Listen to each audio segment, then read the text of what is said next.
Hello and welcome back to the TC Show. I'm Tom Christiano. Well, I'm very thrilled that we have two wonderful guests on the show tonight for the full hour. The first part of the show will be with a U.S. Congressional Candidate Ann Wofford, who's running for the seat that's currently held by Nikki Tsongas. And the second half of the show will be entirely with Selectman Bob Joyce.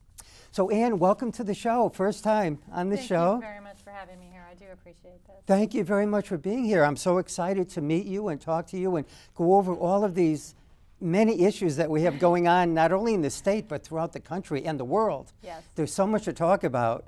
But I wondered if we could begin, if you could tell everyone, and including myself, all about your background, please. Sure. I grew up in Western Massachusetts. Now, I cannot say I was born here. My dad was stationed in Fort Meade when I was born, but got here when I was 4.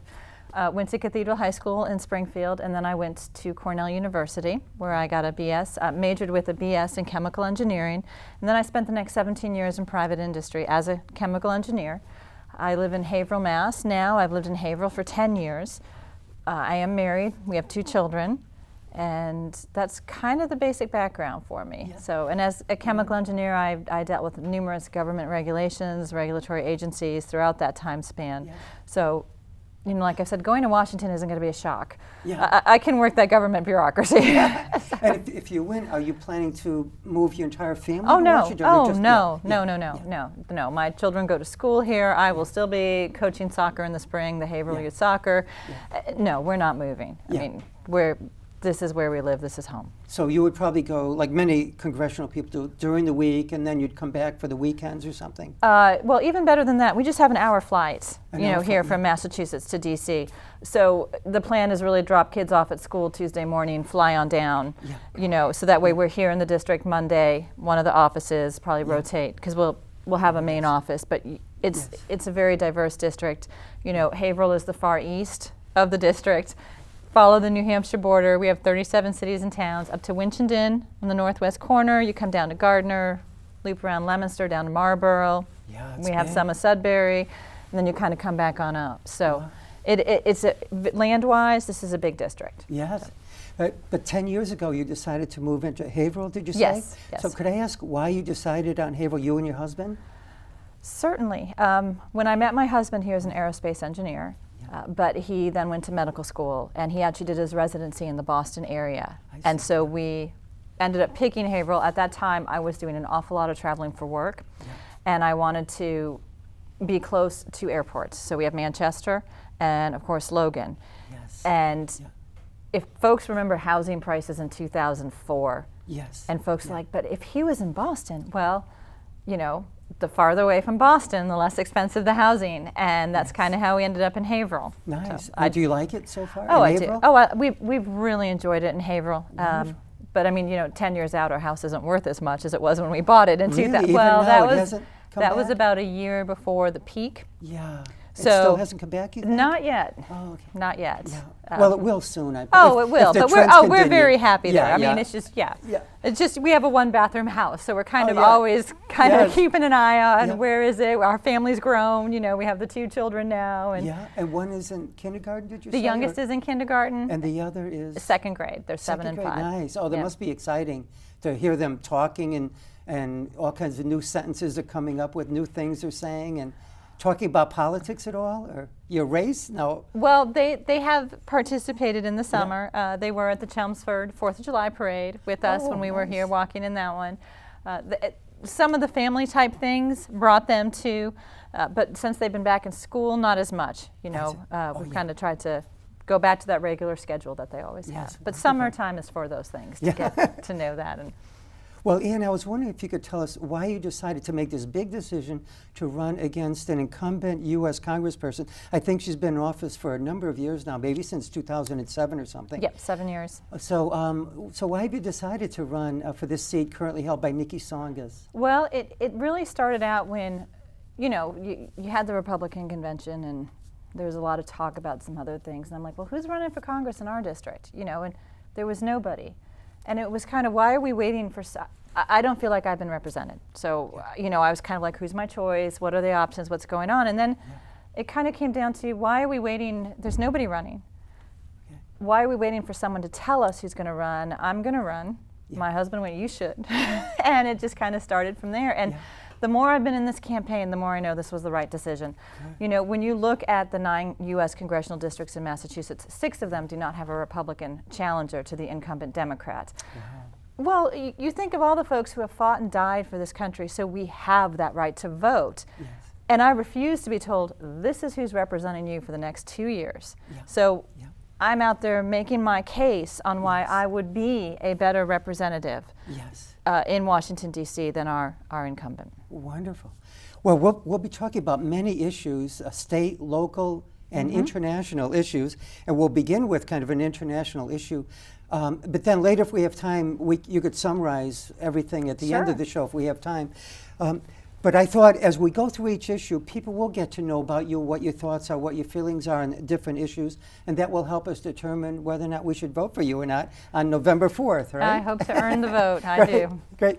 Well, I think one of the most important issues facing the world right now is terrorism. And ISIS, you know what they're doing over in the Middle East and throughout the world. So I wondered if we could start with your thoughts about ISIS, Al-Qaeda, and the war on terror, and domestic terrorism as well, which we've experienced in the last few weeks, not only in Canada, but right in New York City, with a man going up with a hatchet and unfortunately going after 4 police officers solely because they had a uniform and were police officers.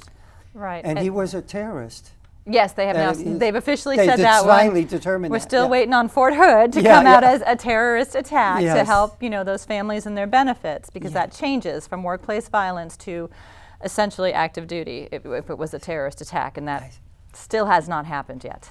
Is that why they've been waiting? Some people. Well, they sued. The families have sued because they believe that this is a terrorist act, and it has to do with the benefits the families would get. And so I'm very happy to hear New York City incident is being declared an act of terrorism. But this is really 2 different issues, local, or not local, but within the country, within our nation's borders, and the Middle East. For within our nation's borders, we need to start attacking this like organized crime was attacked.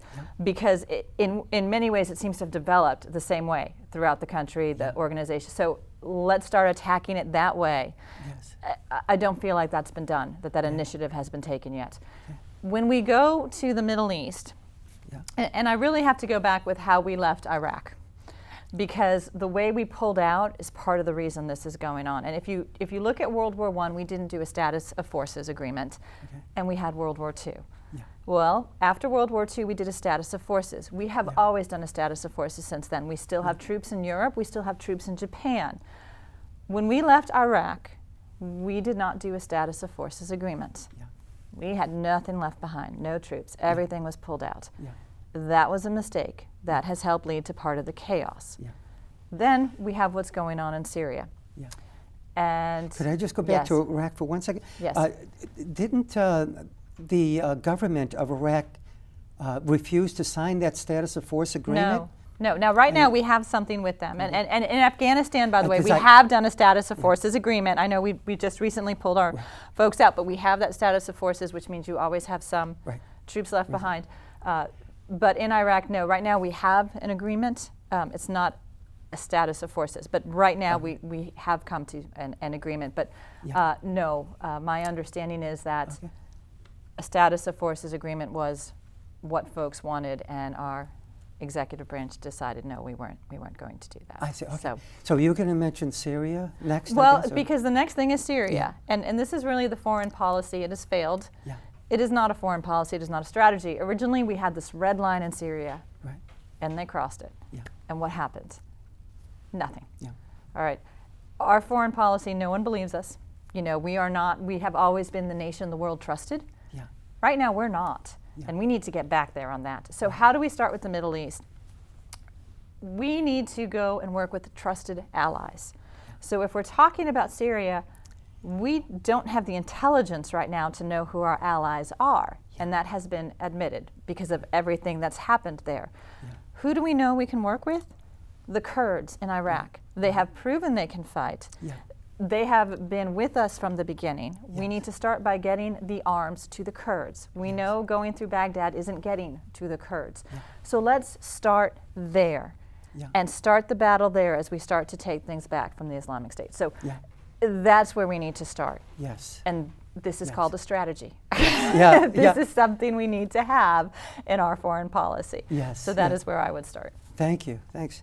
Yeah, what ISIS is doing is amazing to me, like the genocide and everything.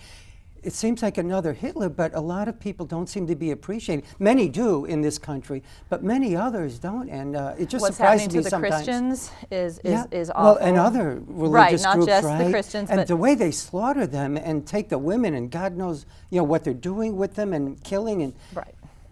it's crazy. And crucifying people, actually, as you probably know, right? Yeah, it's amazing. Beheading people, obviously, which is, I don't understand what They are a these threat. people. Yes. But I think there should be a bigger reaction to them. There is a significant one in certain parts of the country, or certain individuals appreciate it, but I'm not sure the whole country appreciates the magnitude of that threat.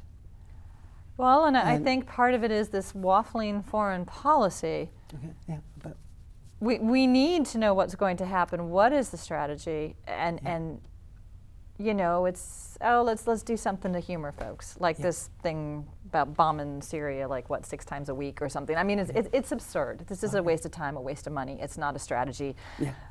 Let's work on our strategy and how we can start to help resolve this problem. Yeah. So. Well, another big problem we have sometimes, I mean, we're doing a lot better than we were 6 years ago, is in the U.S. economy. Yes.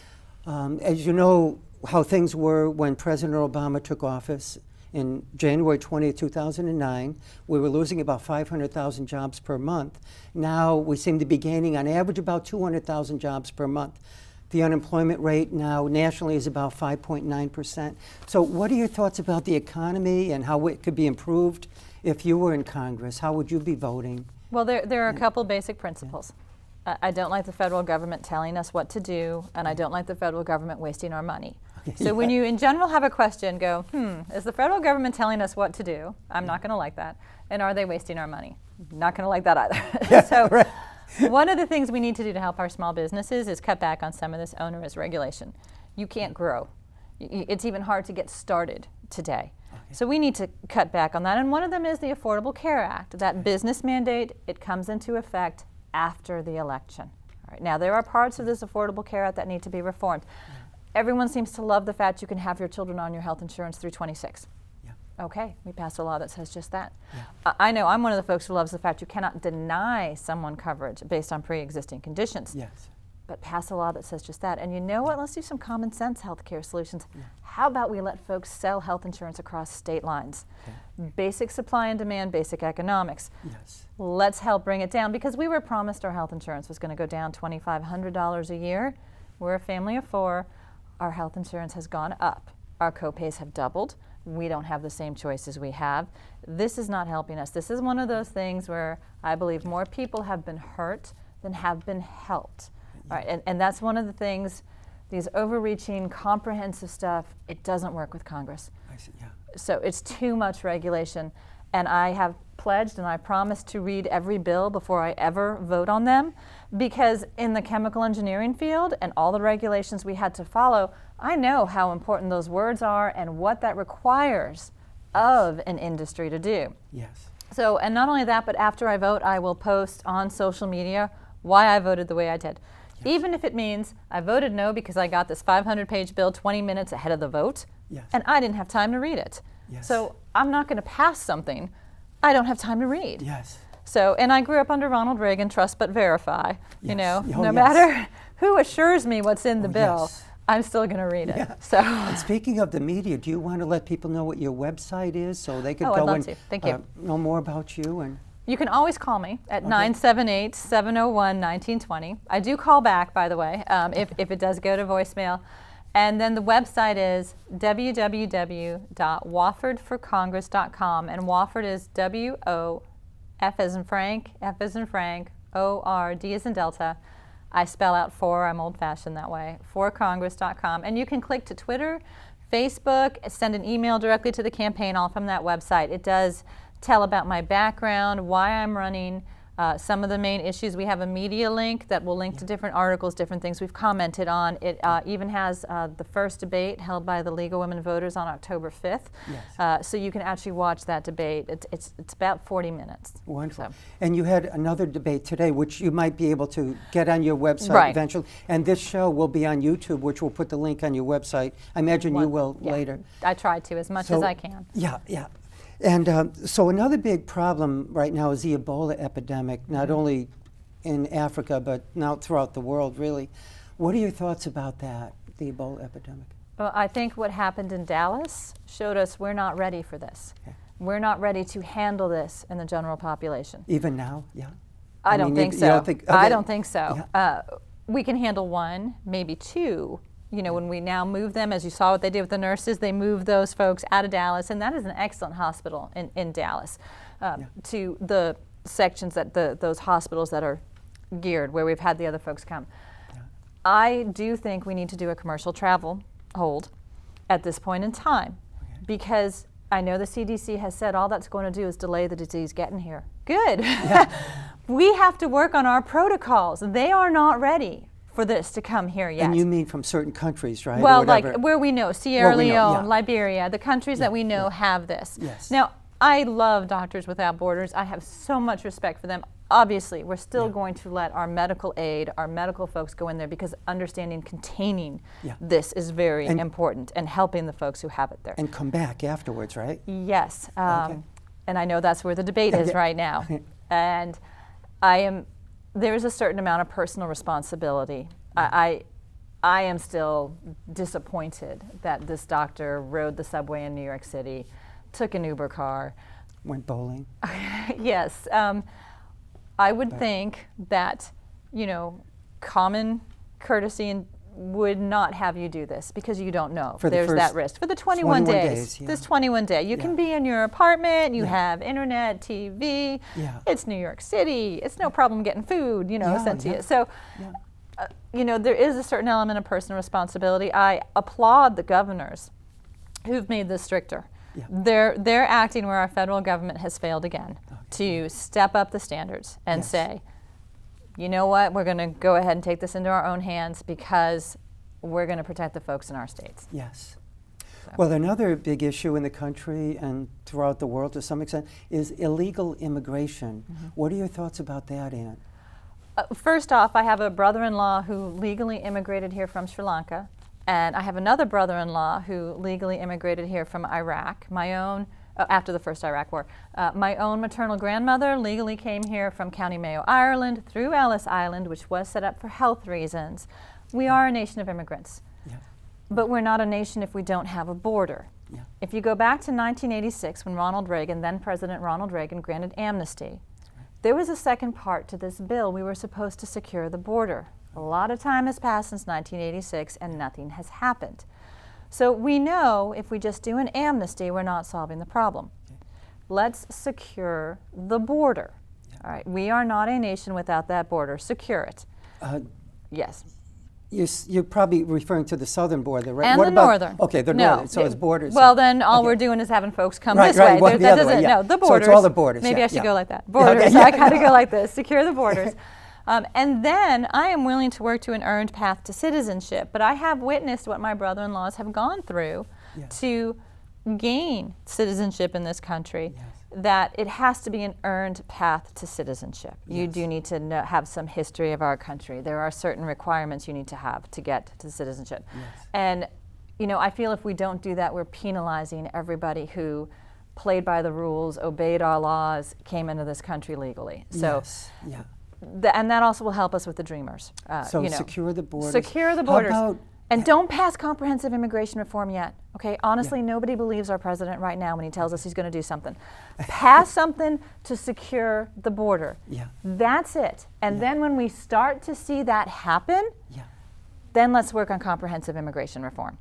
All right, let's see that going, and then, because otherwise we're not solving the problem, and that's the engineer in me. We need to solve the problem, not just throw money at something or do something everybody's going to warm and fuzzy. You know, let's solve it. Right. So. Well, this next question, I don't have to read it, but why don't I read it just to make sure I get it right. What are your thoughts about middle-class incomes remaining essentially flat in inflation-adjusted terms during the past 30 years, whereas the incomes of the top 10% of Americans have had huge gains over that same period? What, if anything, should be done about that fact? We have to stop squeezing out the middle class. This is what is happening, and it's actually been greatest during this current administration. That gap has grown the most. Okay. And it goes back to, we need to stop the tax. No more money. We have no more money to give. If we want to keep a middle class, it is time to stop taking all our money. Okay. All right. So it's not a question of more taxes to the federal government, right, but better spending on their part. And I also think part of the problem is we have this political class now in Washington, D.C., and it has grown over the past 30 years. They're all helping each other out. This is their world, and they love telling us what to do. It's time to stop telling us what to do, and it's time to bring some real people to Washington, D.C., yes, who are truly working for the folks back in the district, because that's where we're from. Those are the neighbors that we're talking to. I mean, I've seen it in my own neighborhood, you know, where you've had to have that second parent go back to work, where you've had folks with small businesses have to shrink them down. We're going to this part-time economy. Nobody wants to mess with the business mandate that's coming on in to play after the election.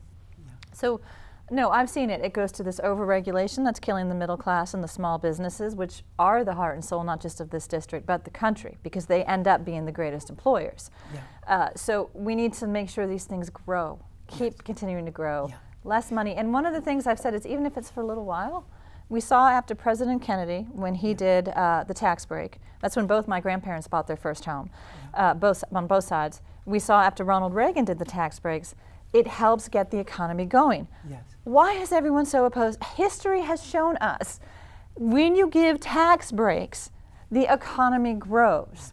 So let's do that, because when we spend our own money, it is always spent more wisely than when the government spends our money. Yes. So give as much back to us as we can. Yeah. And that's one of the things I think we need to do to help stop this continual change, this continual gap that's going, because what's going to happen is we're not going to have a middle class anymore. Yes. And we need to keep that, because that is really so essential in this country. Yeah, thank you. Also we have so many issues in this world, and it'd be interesting maybe to see what you think about this issue, global climate change. What are your thoughts about that? Well, there's a hypothesis, okay. All right? We have a hypothesis, and it's not that I don't disagree with it, but I don't agree with it. And you don't think the climate is changing, or? Well, the IPCC, the Intergovernmental Panel on Climate Change, has not seen any significant increase since 1996 in the global temperature. This is the one quote I always use, okay? Yeah. And it goes back to Charles Krauthammer in 2008. And this was what he said about this. And I agree with this. We need to reduce our carbon footprint in the interim by doing the doable rather than the economically ruinous and socially destructive. And this has to go with, do I think it's a good idea to put a bunch of CO2 into the air, carbon dioxide? No, I don't. We want to go ahead and limit that. But there's a point where we end up hurting ourselves more than helping it from both the economic and the socialist standpoint. And we have to keep in mind that the #1 emitter is China.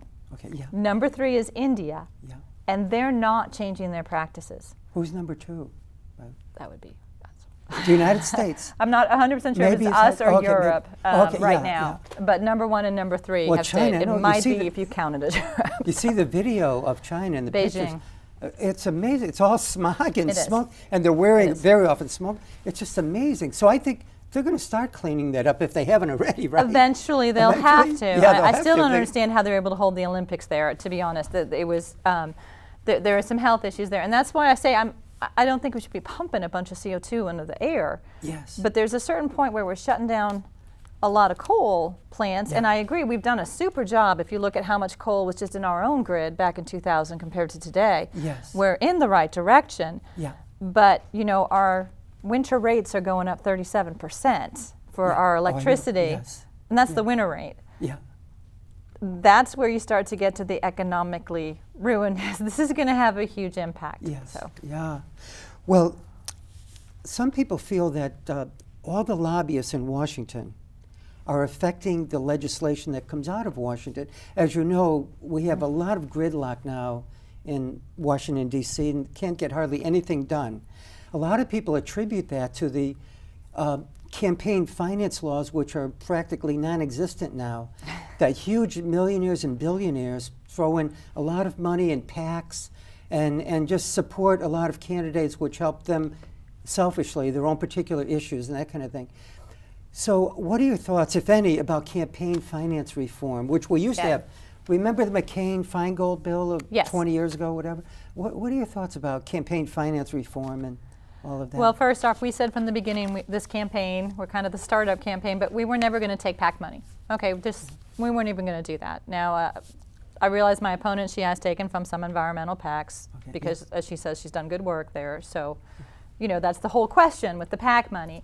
So we said from the beginning we weren't. And I know the Supreme Court's decision, and I understand why they came to that decision. But I think I've come to the point where you look at the millions being spent on some of these Senate campaigns, look at Kentucky, look at New Hampshire, there needs to just be a cap.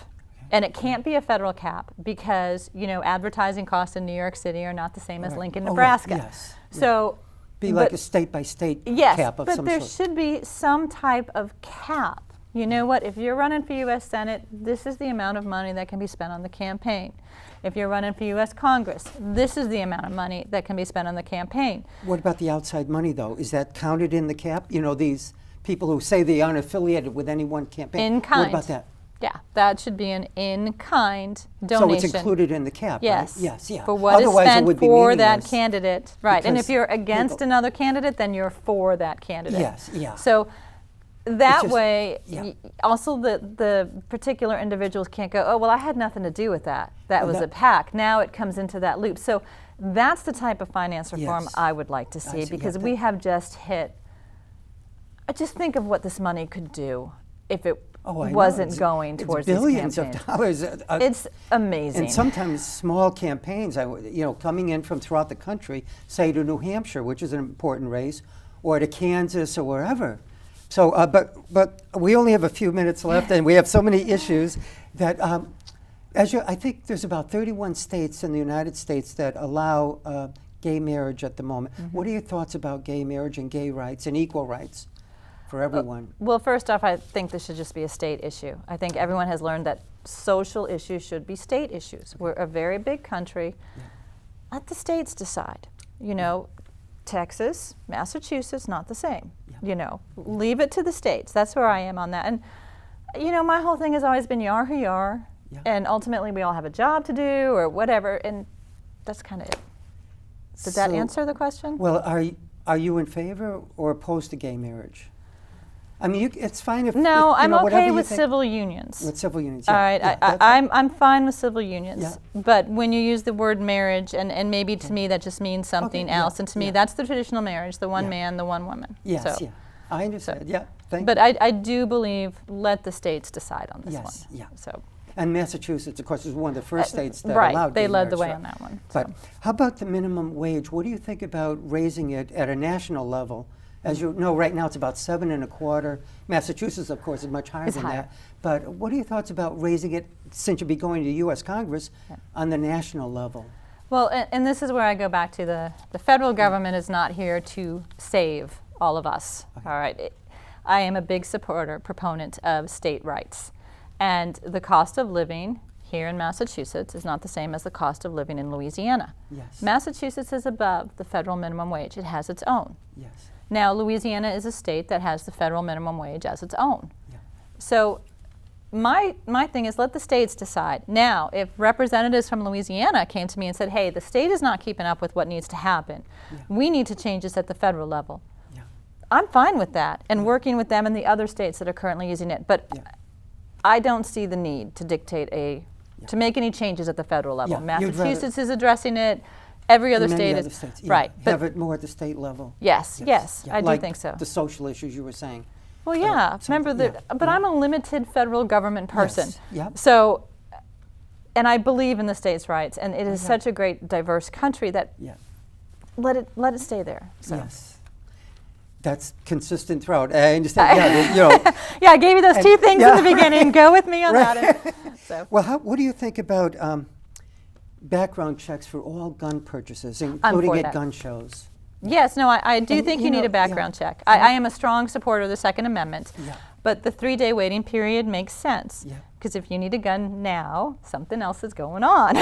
You might need some law enforcement or someone else involved.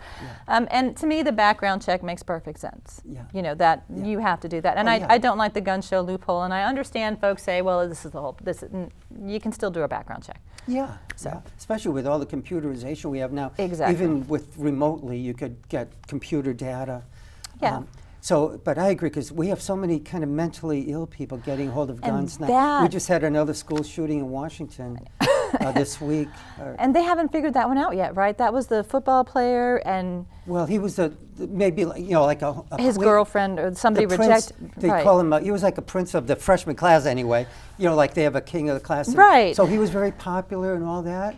And then he goes in, but he targeted apparently a girl. To particular people. There were 2 young ladies that lost their lives. And then some young men were shot too. But I even wonder if anyone knew anything was wrong. Right. And that's a whole mental health issue that really, since the 70s, it all changed in the 70s, and I think it's been neglected. Some of the changes were good, but it hasn't been addressed, and I do think there needs to be a better understanding of mental health issues and how do we address them in society. I agree.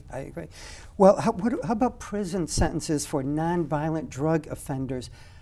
Do you agree with that? Because our prisons are so overcrowded now. It's costing the taxpayers, like you and I, like $40,000, $50,000 a year per prisoner. And there's some people in there in prison now for marijuana offenses and things like that. What are your thoughts about prison sentences?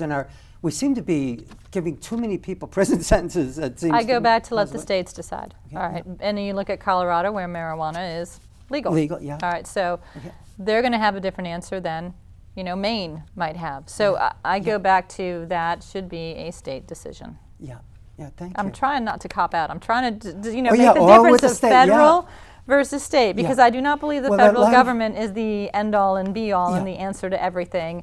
I'm about personal responsibility, local government, state government, making those money decisions, and obviously federal government securing the border, nation's defense. I think what everyone expects out of the federal government. So. Well, that's very standard for Republicans, right? What you're espousing, I believe, right? Limited government, kind of more states' rights, more local decisions whenever possible. I think it depends on the Republican. But that's right. Well, but so many folks that I hear from anyway. Well, so many folks are independent, and I only became a Republican 3 years ago. I was an independent when I was 18. I was a Democrat. I grew up in that Democratic household. But I am very. And you slowly made a transition to independent and then Republican. I mean, were your political thoughts transitioning as well, or? I think a lot of it goes back to the Democratic Party left you, and I think that's why over half of Massachusetts, half of this district is unenrolled or independent.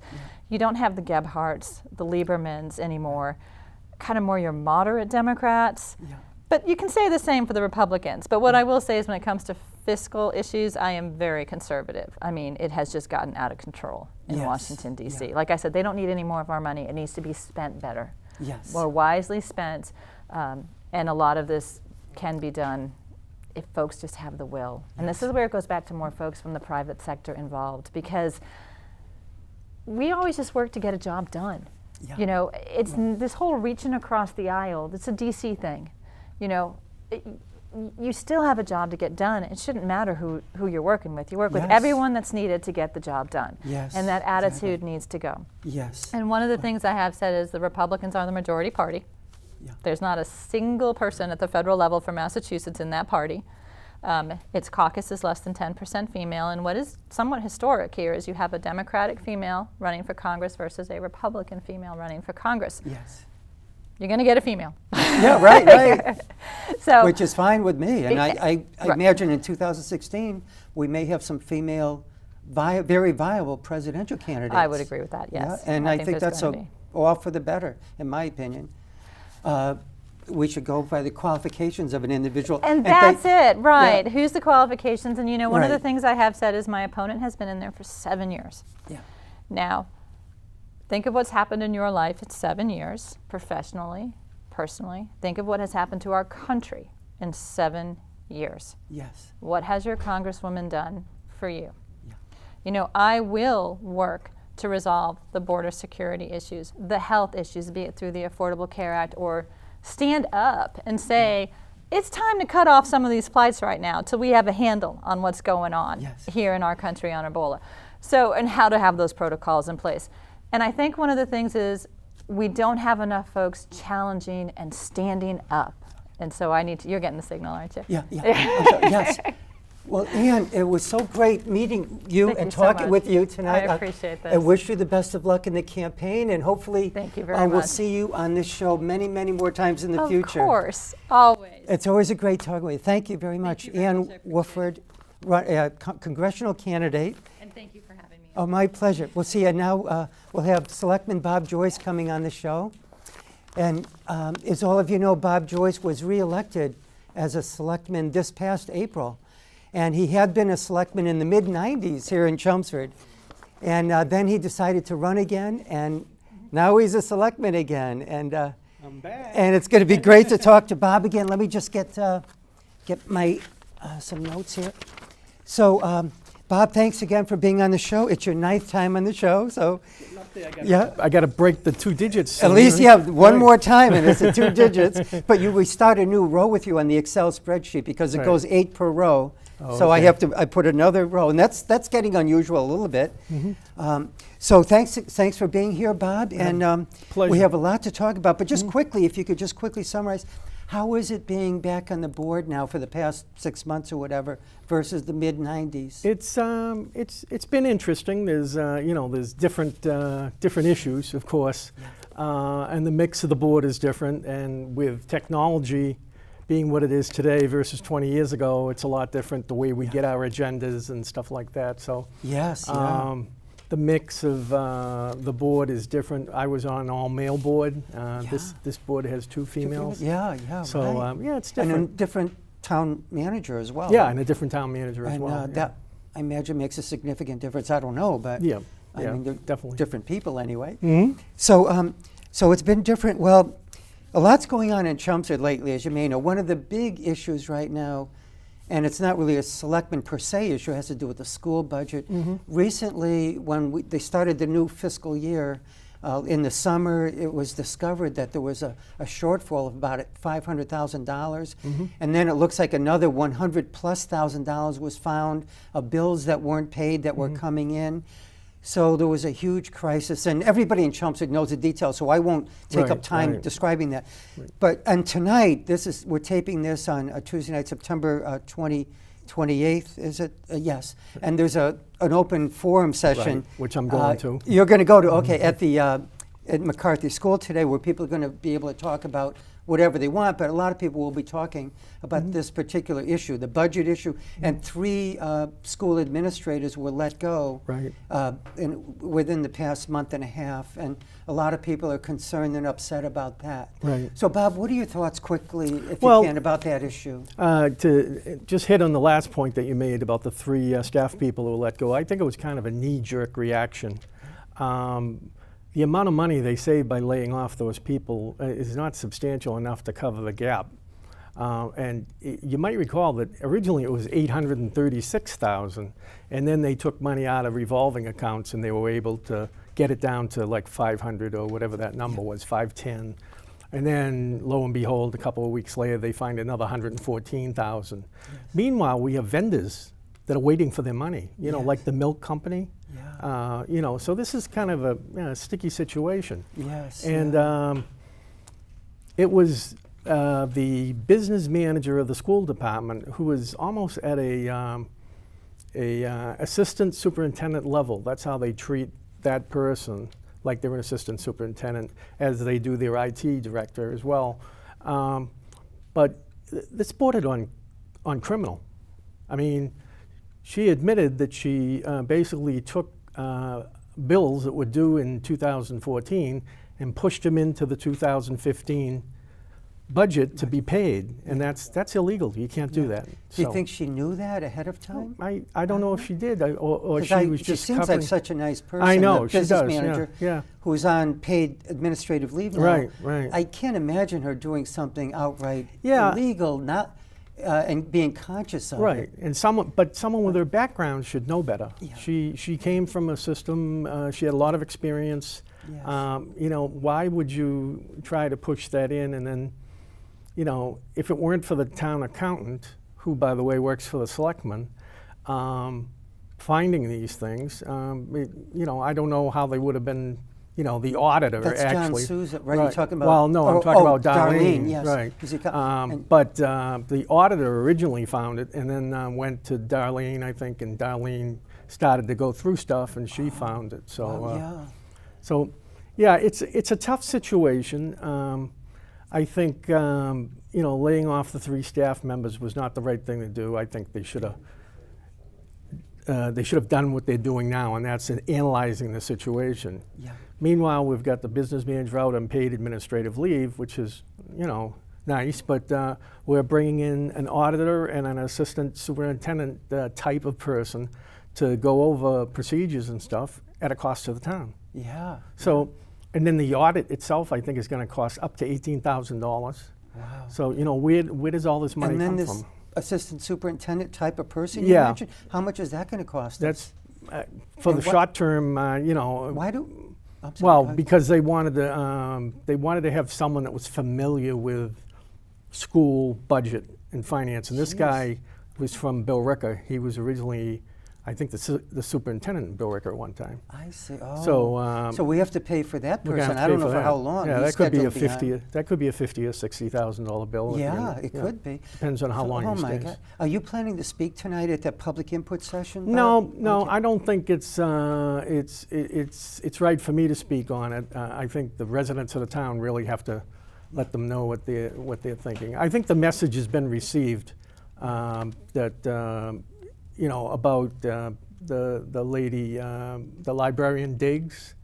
Valerie Diggs, yes. I mean, that's kind of getting to a point where they're not going to change their mind. They're not going to bring these people back. So, you know, I think we've heard enough about that. But, and again, that's going to cost us money because there's going to be a lawsuit there, and there's going to be unemployment there, and there's going to be defending a lawsuit.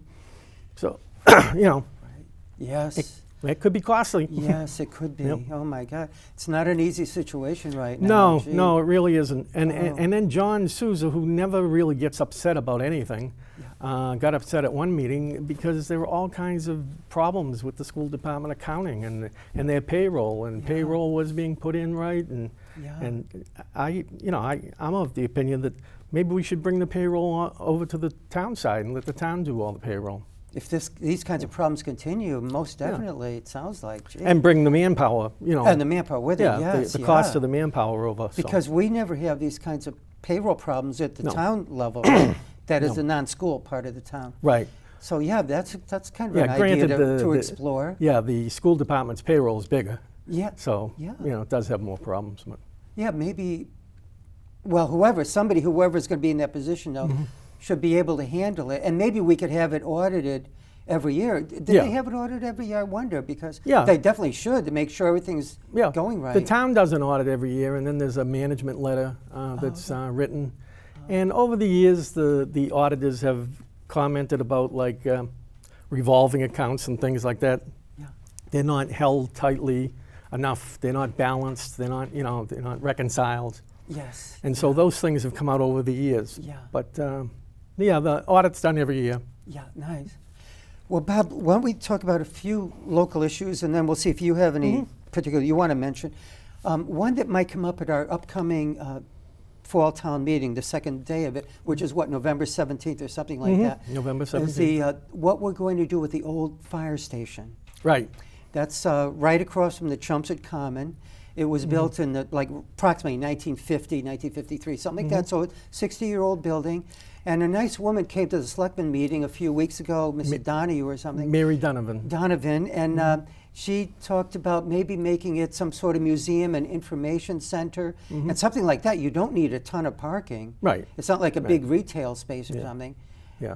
But owned by the town, of Yeah. course. It would stay owned by Yeah. the town, Yeah. and it won't have the big, heavy fire trucks on that floor. Right. But the floor could be shored up, as she said, too. Right, It could right. even be filled in with dirt if Yeah. people wanted to. Yeah, it could. So what are your thoughts about, there's an article about demolishing the old fire station coming up at our town Right. meeting. That's a petition article Yeah. by Pat Maloney, Maloney. who's on the Permanent Building Committee.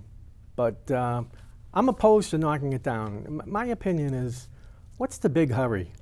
Now they say, oh, it's going to be a safety hazard. You know, they can plywood it up and paint the plywood white and make it look nice and you know, let the police department know and they can But patrol where do it. they need the plywood, Bob? I don't see just, if Well, it's going to be empty for a they're while. afraid that people will start busting windows and stuff like that. Right in the center of town. Yeah, there? I mean, I don't know. I don't know if it's a big. No, I yeah, don't think that's a I big don't issue. think so neither. Especially it's a public, like Yeah. police and fire. You don't see a lot of people breaking in there for what anyway. Right. You know. And you could monitor it with. Oh yeah. with I mean, I cameras don't and really think stuff. we need Yeah. to put plywood there, No, Bob. no. But, go ahead. Go ahead. But I'm opposed to knocking it down. I don't know. You know, I'd like to send a proposal out. Have the manager send out a proposal for an RFP for what would you like to do to this building, Yeah. and maybe in return, giving the person that wants to do something with it, like a 30-year lease or something like that, and let them repair it. Now Yeah. they're saying, oh, there's cracks in the walls and there's this and there's that. That could be repaired. I Yeah. mean, look what we did with the old police station, now the school administration building, right. which is beautiful now. Yep. And at that time we said, oh, this is a decrepit Yeah. building, Yeah. you know, it's terrible. Yeah. And now it's beautiful. Yeah, I just don't know. I mean, what, you just need to put a little money to remodel some things. yeah, I don't know what the big hurry is to knock it down, except that it gives Philip a clean view with the town common. But you know, and then try to decide what to put there. I think we can utilize that building. Yeah, and I'm in agreement with you, Bob. I'm also a town meeting representative, and that's how I'm going to be voting.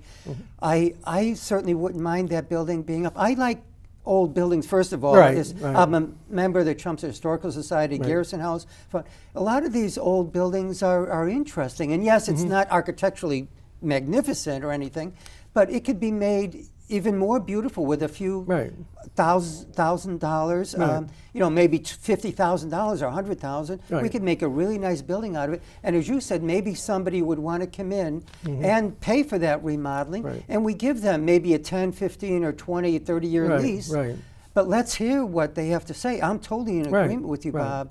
And it's And kinda I'd like to keep that Yeah. building up there. One thing I don't want to do, and I don't think anybody does, I hope, is sell it to anybody privately. No. We don't want that again, No. because then we lose our control. Right, absolutely. And that's a Yep. very important part of the town, Yep. right on North Road, across from the town common Right. and the Chelmsford Center for the Right. Arts. Yep. We definitely don't want No. that to be just sold No. commercially. And it's kind of like when you look at the Dutton House. Yeah. I mean, for years, everybody's, well, particularly the library people, have been wanting to knock it down, knock it down, knock it down. But, and we've had a problem getting it relocated, but now we're going to put it out again for an RFP. Oh, yeah, yeah. Because we have that to. You had came up at your meeting last night, Yeah. did the selectmen meeting. Yeah. Did the RFP get approved to go out? Yeah. Okay, yeah. good. In fact, I can talk about it in a minute. Oh, okay. But, you know, there's an old building, dilapidated, needs a lot of work. But, Yeah. you know, if, you know, I know at least one party that if he got his hands on it, it would be gorgeous. I mean, Yeah. it would be, you know, and maybe they'd have to spend a lot of money, but it would be definitely a piece that we'd be proud of when it's done. Yes, you know, so. and you're talking about, I think I could say it, you may not be able Yeah. to, Dr. Michael Sargent, who's Right. a dentist. He has a beautiful office building that he spent hundreds of thousands of dollars on redoing Mm-hmm. about 20 years ago. And they also spent hundreds, if not millions of dollars redoing the building across the street. Right. He's proposing that we relocate the Dutton House, Mm-hmm. and that he relocates it, or town does, and Right. then he will put a lot of money into redoing will. that, into some sort of, you know, professional building. Yeah, of it would some probably sort. be an So I office. think that's a great Yeah. idea, Bob, Yep. you know? Yeah, it And definitely he does a is. great job with it. Yep. I've seen what he did at his house Right. in Westford Center. I have It is too. beautiful. It's a Yeah. mansion that's Yep. with a lot of antiques, beautiful place. There are now 3 people that are bidding on it, so it's not going to go to could the I ask highest who bidder. the third person I don't know is? who it is. No, yeah, and it shouldn't go to Right. the highest bidder. It should go to No. the one that you feel is most reputable. If you want to mention it now, Bob. Yeah, and one of the things that we're doing is we're going to have it's going to be like a qualified type of bid. conditions removal. There's going to be like a charitable organization might get some preference. Yeah. A disruption to the abutters. If the proposal is minimal, then it's more favorable. If it's maximum, then it's less favorable. Visibility of the house at the new location. That, you know, you get points for where you're going to put it. Yep. Historic significance at new location. Yep. Yep. Another good example. Yep. And then zoning relief. How much zoning relief is going to be needed? Yep. One location might need to go for a variance. Another location might just have to go to the planning board. Yes. So, you know, So all and that- at the end of it, the town manager will do an evaluation and then grant it. Yes. And it doesn't have to be the lowest bid. When are the bids due in, Bob? Do you have any idea? I think it's December 3rd. I see something like December 3rd. Wonderful. Yeah, December Great. 3rd, at which time they will be publicly open and read aloud. Wonderful. So. Well, let's hope it comes to fruition and it gets remodeled. I love Yeah. the old Victorian buildings like that, and I'm sure Dr. Sargent would do a great job if he happens Yeah. to win this particular thing. I like And- the original proposal, which took the building and put it where the fire station is. Oh, the David original. Yeah, we Hedison. have the drawing of Remember that. David depiction. Hedison? Oh, yes. Yeah. Oh, yeah, that was great. That would have been perfect. That would have been perfect, yeah. Yeah. But Well, Bob, we only have a few minutes left. Unfortunately, I know. believe it or not, our time is flying by. The trash and recycling is coming up again Mm-hmm. now. Some people are thinking about maybe going to an automated system. What are your thoughts about that, Bob, well, if any? it hasn't been brought to the board yet. So, you know, they're kicking around the idea of having a bigger receptacle for like recycling. So it would be like a 96-gallon one. So Yeah. you just throw all your recycling in it because it's all single source now. Yeah. And then, but the biggest problem there is the cost of those buckets. Yeah. And, you know, they can be costly. Yes. And unless the vendor is going to do it, which I don't think he is, Yeah. the town would have to do it. And I think. Or the individual, maybe homeowners, they might yeah, ask, right? yeah. I don't know. Yeah, if we But couldn't you're talking fund it. maybe $70 each or whatever, Yeah, something maybe like that? maybe a little more because And- they're pretty rugged. And, Wow. yeah. And then what happens? The truck comes and it has Yeah. picks it up automatically. Right. So, but right now, when I see the guy come, it's only one driver anyway now, Yeah, isn't it? Yeah, it's not a big Yeah. deal because You know- he's not going to save that much time by just picking up the bucket and I know, emptying it. you know, but I'm not a big fan No. of it. I don't see the purpose of it because we have one guy coming out now. It doesn't cost us a lot. Our recycling is basically free to the taxpayers Right. because they make the money on what right, they sell. because they make money. That's And right. I kind of like the idea of, you know, allowing a person to have a job, you know. That, Right. I mean, this person driving the truck still would have a job, but it must be going much faster, and so maybe Right. we won't need as many people, and there's more Right. people out of a job. And a Right. hardworking guy there's trying to make a living Right. for him and his family. Right. So I'm not too big on that either. You know, No, in all I'm- cases, in I'm this not. particular case, you know, we have smaller barrels now, and that people are using. Right. And I don't know. I just think it seems to work very well right now. Yeah. But, So, but yeah. the other thing I want to mention Oh, yes, before I please. leave is that last night at the Board of Selectmen's meeting, Yeah. we did sign the warrant for the special town meeting, The one in November? November 17th, yeah. at 7:29. We will call to order the special town meeting. For what? And there are 4 articles. Oh. One is to see if the town will vote to raise and appropriate money from anywhere they can find it to pay previous year's bills. Okay, yeah. It's the school department. The second one has to do with selectmen acquiring a piece of property on 101 Mill Road, Yeah. which is immediately adjacent to the soccer field. So Okay, yes. we want to buy that. Number 3 is the sewer enterprise fund. We're going to take free cash out of that and redo the Mill Road pump station, the one down near South Row School. Okay, yeah. So it has yeah. nothing to do with the Yes, 40B. yeah. And the fourth one has to do with Katrina Road. There's a 21B, I guess they call it. There's a polluted site down there. Oh, and yes, yeah. we're asking to convey it to sell or lease. To sell or lease, and Yeah. then they would clean it up further? Because we probably already started the cleanup, didn't Yeah, we? we have. Okay, We've yeah, okay. started remediating it, and there's still another $1.3 million out there that we can get from the government to help do that. But $1.3 million, yeah, and it great. could become a solar area if someone want to rent it, or if someone wanted to buy it, they would have to finish the remediation and build. Oh, I see. Well, another building that we've been working on lately is a DPW building. As you know, we had a nice initial remodeling. I think it came out beautiful. I went to the grand opening, as I'm sure you've been there a number of times, and it came out nice. But now they're thinking of finishing the job, Right. And getting some particular big facilities we need for the trucks and everything. Right. So, do you have any thoughts about that quickly, Bob? Or Yeah. do you want to? Yeah, I have a little problem with it because we spent a lot of money to put a brand new roof on that thing, and now they're going to rip off a quarter of the roof to expand the height. You know, that's poor planning on as far as I can see. Could we do it without that? Expanding that roof? I'm wondering, because I'm I not don't like sure. wasting money like I'm that not either. sure. I'm not sure. But Oh, okay. I've always been of the belief that if we want to finish it, then we ought to put a question, a non-exempt question on the ballot and finish the whole thing all at once and appropriate it that way, rather than stealing money out of free cash and all this stuff. And then they say next year we're not going to have as much free cash. But you know, if you look at the free cash history, we've always had a certain amount of it. So Lately. So you know, I don't like using free cash for projects. I Is just that have the a- current proposal? To use Yeah, a couple yeah. of $1 million Yeah. or something? Yeah. So, Two. yeah, thanks. And the thing is that, you know, once we figure out where the school money is going to come from, then, you know, there might be less free cash. Oh, right, that's true, very true. Bob, I know you and I were very concerned about the new fire station location on Bill Ricker Road. It's almost finished. It's probably going to be dedicated within the next month, I imagine. Yep, November 27th or somewhere around there. So what are your thoughts about the new fire station, how it's coming out? Well, I've been through it. Okay, I went through it with the chief last week. It came out beautiful. There's no question about it. I still don't agree that it belongs in that space, but but the facility is beautiful. They have everything that they're going to need for a long time. And you know, I think it would be very functional. Yeah, I agree, Bob. I agree.